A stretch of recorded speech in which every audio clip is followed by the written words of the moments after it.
Olá, sejam bem-vindos. Aqui é o professor Jefferson novamente. Trago aqui mais um exemplo, sobre transformação de tensão. Então, indo direto ao exemplo, aqui a gente tem essa barra que está sendo tracionada por esforços, do valor P, que geram a tensão, normal, então apenas orientada ao longo da barra, uma tensão normal de sigma, de valor sigma, então um problema algébrico, e ele pede para determinar então a tensão principal nessa barra, e a tensão de cisalhamento máxima no plano e a tensão normal média associada. Sempre pede-se tensão de cisalhamento máxima no plano e a tensão normal média associada, porque quando a gente tem tensão de cisalhamento máxima no plano, haverá tensão normal. Agora, quando a gente tem tensão principal, não haverá tensão de cisalhamento. Sabe-se que quando tem tensão principal normal, a tensão principal sempre são tensões normais. Não há tensão de cisalhamento. Então, tendo esse reforço, então a primeira coisa a determinar, coisas que a gente sempre faz aqui, é determinar o tensor, tensão, ou organizar as tensões que estão associadas aqui. Então, da forma que foi apresentado, o sigma x aqui, então associado ao eixo x, então temos o sigma, em y não temos nada, e o tal xy, a tensão de cisalhamento também é nula para esse caso apresentado. Dessa forma, então, quando eu for determinar as tensões normais, eu vou determinar que o sigma 1 será igual a sigma, então substituindo nessa fórmula, e o sigma 2 é igual a zero.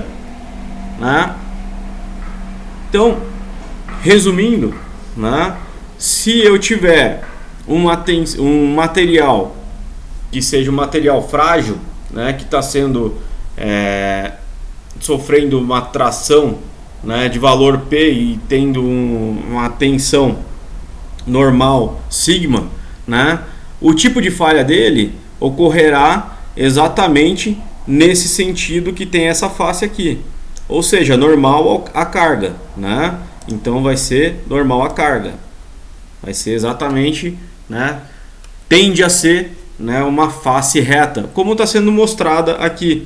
E tem essa característica, que a gente pode ver ali, que tem um certo brilho, então o material frágil, quando tem essa falha catastrófica, ele deixa essa face plana, então tem essa característica de ser brilhosa, então a gente consegue visualizar e ter essa certeza dessa falha que foi catastrófica, e que o material é frágil por essas características básicas, Então, para um sistema que tenha esse tipo de carregamento, por exemplo, uma treliça, pode ocorrer isso, então a gente pode ter uma característica dessa,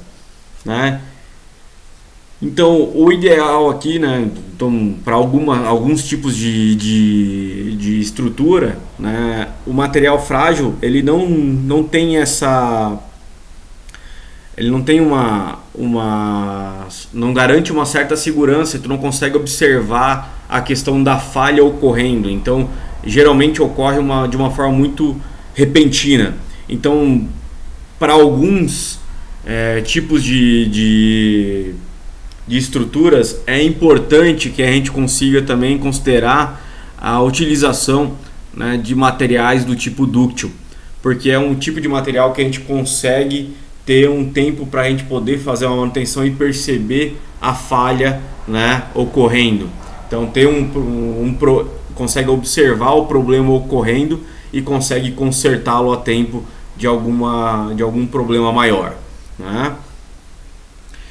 Então, sabendo disso aqui, a gente já sabe então que a tensão normal é sigma, e sabe que ela é orientada nesse sentido porque é exatamente a tensão que ele apresentou como um problema inicial, Então eu não vou ter nenhum outro tensão que vai ser maior que esse, Então ele coincide com esse, por isso ele não determina o ângulo, não faz nenhum cálculo de ângulo ali para determinar qual é a orientação desse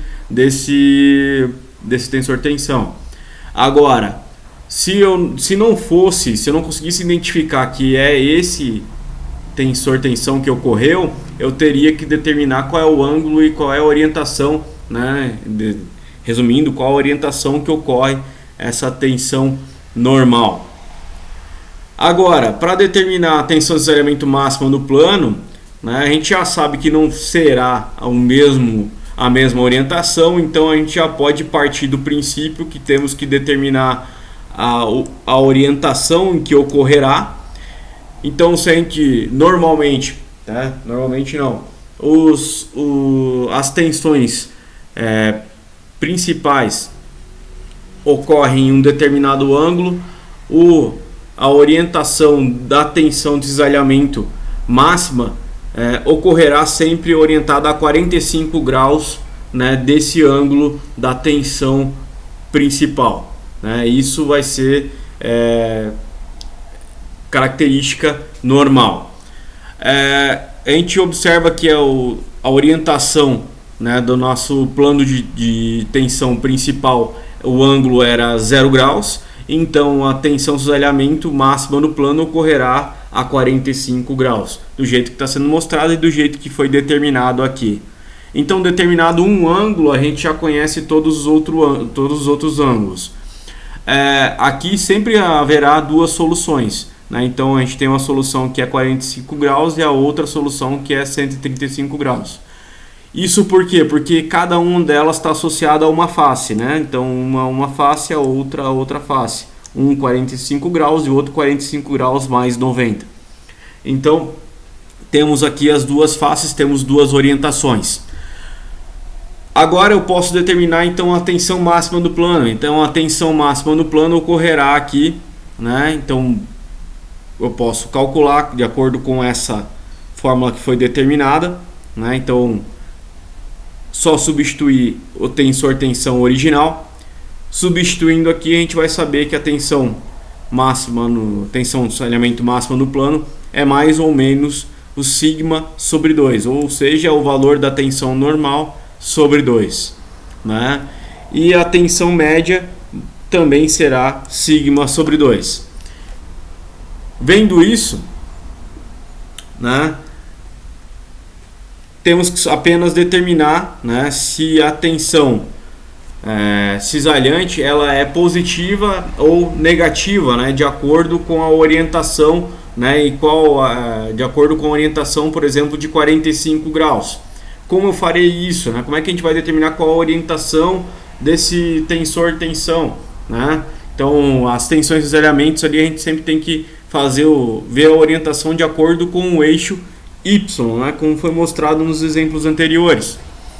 Então eu pego como referência aqui um dos dois ângulos, nesse caso foi utilizado 45 graus, mas poderia ser utilizado o 135 graus, porém daí teria que ficar atento que o eixo Y estaria associado, né, para baixo aqui, orientado para baixo. Então sempre tem que desenhar sempre a melhor forma de compreender a orientação. Então faz-se os cálculos aqui substituindo, né? Então a segunda parte aqui é nula, então a tensão sigma x, o tal xy é nulo, então eu estou utilizando aqui o tensor tensão conhecido inicialmente, né? E fazendo a transformação de tensão. Aqui é 2θ, então foi utilizado 45, então por isso aqui é 90. Fazendo esse cálculo aqui, a gente determina que para um ângulo de 45 graus, eu tenho que a tensão, o tal x' y' é menos sigma sobre 2. Então, para esse y aqui, né, então porque ele estava calculando exatamente para essa face, porque ela está orientada a 45 graus, então para esse y aqui, a tensão cisalhante está orientada no sentido negativo de y. Então ela está realmente, no caso aqui, como y aqui, considerando y para cima positivo, ela está orientada para baixo, né? E determinando essa aqui, a gente consegue determinar todas as outras, né? Certo? Então o lado oposto tem que ser exatamente oposto e as setas têm que se encontrar nas extremidades. para que a gente tenha um balanço aqui, tenha o somatório, né, de forças nulo. Sem mais para apresentar, fico à disposição para eventuais dúvidas. Até a próxima. Tchau!